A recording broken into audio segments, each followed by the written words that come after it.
Good morning students, स्वागत है आप सभी का हमारे यूट्यूब चैनल पर जिसका नाम है सौरभ क्लासेस। आज मैं बीए सेमेस्टर 6 के सब्जेक्ट कोड CC13 से काफ़ी महत्वपूर्ण विषय स्वदेशी आंदोलन इस विषय को लेकर उपस्थित हुआ हूँ। तो स्वदेशी आंदोलन में ही बंगाल विभाजन दोनों मर्ज है, तो आप इसको अच्छे से तैयार करेंगे। ये आप लोगों के एग्ज़ाम के पॉइंट ऑफ व्यू से काफ़ी इम्पॉर्टेंट टॉपिक है। तो चलिए शुरू करते हैं। स्वदेशी आंदोलन या बंगाल विभाजन।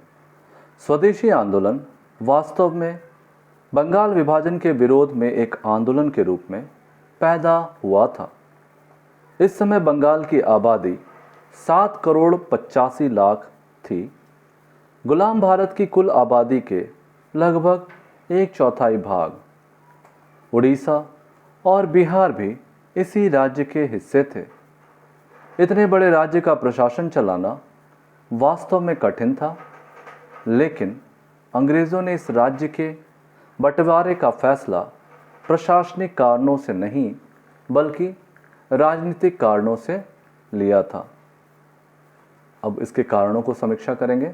19वीं शताब्दी में भारतीय चेतना विकसित होती जा रही थी और यह जुझारू रुख अख्तियार कर रही थी। भारतीय राष्ट्रीय चेतना का केंद्र था बंगाल। अंग्रेज़ों ने इसी जुझारू चेतना पर आघात करने के उद्देश्य से बंगाल के बंटवारे का निर्णय लिया। बंगाल विभाजन का मकसद सिर्फ यह नहीं था कि बंगाल वासियों को 2 प्रशासनिक भागों में बांट उनके प्रभावों को कम किया जाए, बल्कि उनका मूल मकसद बंगाल में बंगालियों की आबादी को कम कर उन्हें अल्पसंख्यक बनाना था। इस विभाजन में एक और विभाजन अंतर्निहित था, धार्मिक आधार पर विभाजन। 19वीं शताब्दी के अंत में अंग्रेज़ों ने कांग्रेस और राष्ट्रीय आंदोलन को कमज़ोर करने के लिए मुस्लिम सांप्रदायिकता को भड़काने का काम शुरू किया। दिसंबर 1903 में बंगाल विभाजन की जानकारी सबको मिली। खबर मिलते ही ज़बरदस्त विरोध की लहर उठी और लगभग 500 सभाएं आयोजित की गईं। विभाजन के खिलाफ 40 से 50 हज़ार पर्चे पूरे बंगाल में बांटे गए, जिसमें बंगाल विभाजन से होने वाले खतरे के बारे में विस्तृत जानकारी दी गई। सुरेंद्रनाथ बनर्जी, कृष्ण कुमार मित्र व अन्य नेताओं ने विभाजन प्रस्ताव के खिलाफ अखबारों व पत्रिकाओं के माध्यम से आंदोलन को दिशा दी। भारत सरकार के नाम तमाम विरोध याचिकाएं भेजी गई। इनमें से कुछ याचिकाओं पर तो 70,000 से भी ज़्यादा लोगों ने दस्तखत किए। उस ज़माने में राजनीतिक चेतना को देखते हुए यह संख्या बहुत अधिक थी। आवेदनबाजी, ज्ञापनबाजी, भाषणबाजी, जनसभाओं के आयोजन और प्रेस के माध्यम से प्रचार, सब कुछ बड़ी तेजी से शुरू हो गया। इन सब का मुख्य उद्देश्य था विभाजन प्रस्ताव के खिलाफ भारत व ब्रिटेन में जनमत तैयार करना। आंदोलनकारियों को विश्वास था कि इससे अंग्रेज़ी हुकूमत पर दबाव बढ़ेगा और वह विभाजन जैसे अन्यायी कदम नहीं उठाएंगे, परंतु ऐसा नहीं हुआ। ब्रिटिश सरकार ने जुलाई 1905 को बंगाल विभाजन के निर्णय की घोषणा कर दी। यह आंदोलनकारियों और विभाजन विरोधियों के मुंह पर तमाचा था। नेताओं ने यह महसूस किया कि ज्ञापनबाजी और आंदोलनों की लड़ाई से कुछ हासिल होने वाला नहीं है, इसलिए समूचे भारत में आंदोलन की नई दिशा तलाश की।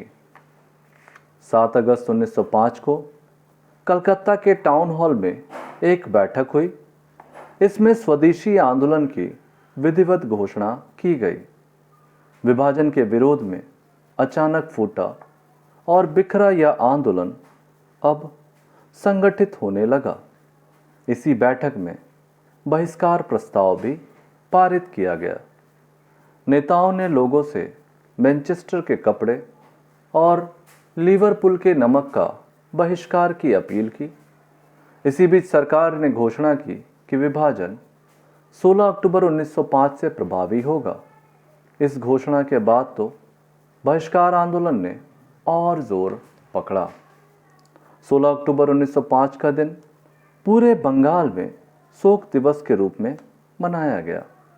घरों में चूल्हा नहीं जला, लोगों ने उपवास रखा, हड़ताल की घोषणा हुई और लोगों ने जुलूस निकाला। हिंदू और मुसलमानों ने एक दूसरे के हाथों पर राखियां बांधी ताकि अंग्रेज़ों को यह जताया जा सके कि बंगाल को बांटकर भी वे उनकी आपसी एकता में दरार नहीं डाल सके हैं। इसके पश्चात आंदोलन तेज हो गया। स्वदेशी और बहिष्कार आंदोलनों का संदेश पूरे देश में फैल गया। गरम एवं नरम दोनों दलों के कांग्रेस समर्थकों ने इसका समर्थन किया। धीरे धीरे इस आंदोलन पर उग्रवादियों की पकड़ मजबूत हो गई। जनता को आंदोलन के लिए तैयार करने और संघर्ष के तमाम नए तरीके अपनाए जाने लगे। व्यापक आंदोलन के जरिए राजनीतिक स्वाधीनता हासिल करने का लक्ष्य रखा गया। यह आंदोलन काफ़ी लोकप्रिय और सफल रहा। बंगाल व देश के दूर दराज हिस्सों में विदेशी कपड़ों की होली जलाई गई और विदेशी कपड़े बेचने वालों की दुकानों पर धरने दिए गए। औरतों ने विदेशी चूड़ियाँ और बर्तनों के इस्तेमाल बंद कर दिए। धोबियों ने विदेशी कपड़े धोने से इनकार कर दिया। यहाँ तक कि महंतों ने विदेशी चीनी से बने प्रसाद को लेने से इनकार कर दिया। इस आंदोलन के चलते विशाल जनसभाओं और प्रदर्शनों की बाढ़ आ गई। जनमत तैयार करने का यह सबसे सशक्त तरीका सिद्ध हुआ। बड़े बड़े जिलों, कस्बों, गांवों में जनसभाओं के आयोजन से जनता में राजनीतिक चेतना आई। स्वदेशी आंदोलन ने जन जागरण के लिए स्वयंसेवी संगठनों की भी मदद ली। इन संगठनों ने आंदोलन के लिए जनमत तैयार करने में महत्वपूर्ण भूमिका निभाई। इनमें सबसे महत्वपूर्ण संगठन था स्वदेश बांधव समिति। स्वदेशी आंदोलन ने अपने प्रचार के लिए पारंपरिक त्योहारों, धार्मिक मेलों, लोक परंपराओं, लोक संगीत और लोक नाटकों का सहारा लिया।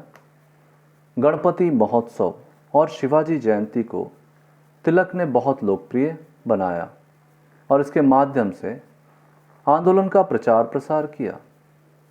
लोकनाट्य परंपराओं जैसे यात्रा के माध्यम से स्वदेशी आंदोलन का संदेश जन जन तक पहुंचाया गया। इस आंदोलन की दूसरी सबसे बड़ी विशेषता यह थी कि इसने आत्मनिर्भरता, आत्मशक्ति का नारा दिया। आंदोलन के नेताओं का मानना था कि सरकार के खिलाफ संघर्ष चलाने के लिए जनता में स्वावलंबन की भावना भरना बहुत ज़रूरी है। स्वावलंबन व आत्मनिर्भरता का प्रश्न राष्ट्रीय स्वाभिमान और आत्मविश्वास से जुड़ा है। गांव के आर्थिक व सामाजिक पुनरुत्थान के लिए गांव में रचनात्मक कार्यक्रम शुरू किए गए। इसके अंतर्गत सामाजिक सुधार लागू करना तथा जाति प्रभुत्व, बाल विवाह, दहेज, शराबखोरी जैसी सामाजिक कुरीतियों के खिलाफ जिहाद छेड़ना शामिल था। इस आंदोलन का सर्वाधिक प्रभाव लोगों के सांस्कृतिक जीवन पर पड़ा। बांग्ला साहित्य, विशेषकर काव्य के लिए तो यह स्वर्ण काल था। टैगोर, सेन, राय, दास इत्यादि के लिखे गीत क्रांतिकारियों, आतंकवादियों, नरमपंथियों, गांधीवादियों तथा साम्यवादी सभी के लिए प्रेरणा स्रोत बने, जो आज भी लोकप्रिय हैं। कला के क्षेत्र में ये वही समय था जब अविंद्रनाथ टैगोर ने भारतीय कला पर पाश्चात्य आधिपत्य को तोड़ा और मुगलों, राजपूतों तथा अजंता एलोरा की चित्र कलाओं से प्रेरणा लेनी शुरू की।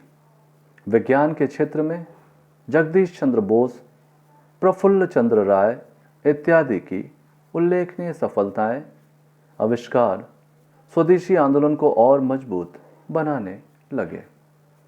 बहुआयामी कार्यक्रमों और गतिविधियों वाले इस आंदोलन ने पहली बार समाज के एक बहुत बड़े तबके को अपने दायरे में लिया।